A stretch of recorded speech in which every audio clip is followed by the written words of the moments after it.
want us timing it or you good? Fine, this will be more than enough, trust me. Who in here has some sort of caffeinated beverage in the morning? Perfect. All right, as I assume so. Well, you know that actually the top 3 beverages in the world, 2 of those are caffeinated, that being coffee and tea.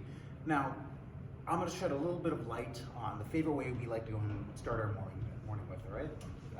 First of all, I'll go over the science of caffeine, then the origin, and afterwards I'll go over the benefits and negatives of its consumption or overconsumption. Now, firstly, I'll begin with the history. Now, the history actually began in Kaffa, Ethiopia, which is where coffee was discovered. That's why it gets its name of Kaffa. Now, it was taken to the Arabian Peninsula in that point in the 15th century to be cultivated further by places like Saudi Arabia and the Arabs at that point in time. Tea is even older. It's had millennia of history to the point where it's ubiquitous in practically all cultures. You can find green teas, black teas, herbal teas, and all different kinds of varieties. A lot of the other natural sources that you can get from it are stuff like yerba mate, which is another natural source, guarana, cacao, which is chocolate, which actually does have natural caffeine within it, and lastly kombucha, which is made from bacteria, funnily enough, but it does also produce its own natural caffeine.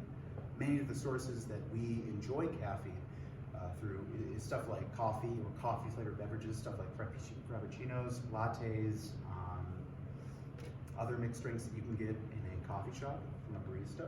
You can also have stuff like teas, which black and green teas are the only ones with caffeine in them. Herbal teas actually don't, which is an interesting characteristic. And then you also have things like dark chocolates, like I had said before, which have natural caffeine from the cacao plant. And then lastly, you have things like energy drinks and sodas, which can have natural or artificial caffeine, depending on how it was made. Next up, I'll go through the science part of how caffeine works in your brain. So we typically think of caffeine as a stimulant, and it will give us energy, quote unquote. But this is not necessarily true because it actually prevents us from feeling drowsy, giving the illusion of energy. So this right here is adenosine. This is it's a molecule that'll build up in your body over day in your brain, and it'll connect to these connectors, telling us that we're sleepy. Now, caffeine works by having a similar structure and then plugging into the exact same receptors, making us feel not drowsy, but not give us energy. It just makes us feel not sleepy. So this is the typical wake up that you feel if you have a cup of coffee in the morning or a mixed drink. Furthermore, its half-life, which is basically how long it takes for half of the caffeine that you've consumed to break down, half of it is about 3 to 5 hours for the average adult. Now, of course, I'm beginning into some of the benefits and negatives of caffeine. Most prominently, it is known for its type 2 diabetes reduction in risk. Now, Caitlin Dow, who has a PhD in nutrition science, says that studies that track people for years show a lower risk of type 2 diabetes with both regular and decaf coffee. This actually is about 6 to 8% lower per cup of coffee consumed, or about 100 milligrams of caffeine. But if you don't like the caffeinated coffee that you can get, you can also get decaf, and the complex molecules that are within coffee actually can help that as well. Next up, per 2 milligrams of body weight, you can actually see about a 3% increase in exercise performance. This is pretty common why you see people have pre-workout or different kinds of coffee before they go to the gym or on. And obviously it's a pretty small difference, but it's still notable nonetheless. And actually, at most, when you have about 600 to 800 milligrams per day of caffeine, which is far over, you should only have about 400. But it's been seen to actually decrease the percentage of Parkinson's by 38%, given you have that much coffee or other source of caffeine. Now, of course, we'll go to the negatives. If taken later in the day, studies have shown that it takes a longer time to fall asleep. You can have less deep sleep, more wake-ups, and you should probably cut it out by a bit midday, if possible. Another thing is that unfiltered coffee specifically does have a chance of upping LDL or bad cholesterol that has shown some degree of risk towards heart disease and other cardiovascular diseases.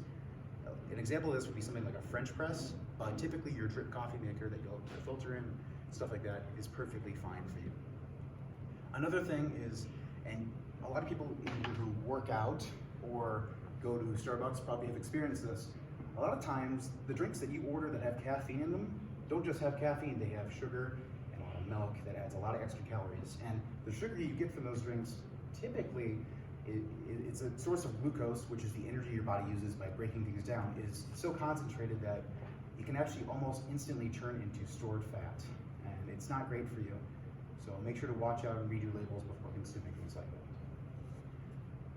Brenda Isavoli, which is an education writer, says, one of the biggest concerns is the large amount of caffeine added to so-called energy drinks like Red Bull. And not only this, but sugars can be found in it as well. Red Bull, in just a 12-ounce can have over 100 milligrams, which is over half what you can get in a cup of coffee. And the deceit that you can typically have with how sugary it tastes can kind of lead to overconsumption of caffeine and sugar in and of itself. And like all drugs, it's habit forming, and we have to go make sure that we control ourselves when it comes down to consumption of caffeine. Now, caffeine is of great benefit to the human race. It possibly could have been the only source of progression in terms of the Industrial Revolution, but it still has downsides, no matter how much you have. And moderation is key to assuring that it is consumed in a rightful and intelligent manner. Thank you all, and I hope that you have all learned something new about our favorite way to start the day, or maybe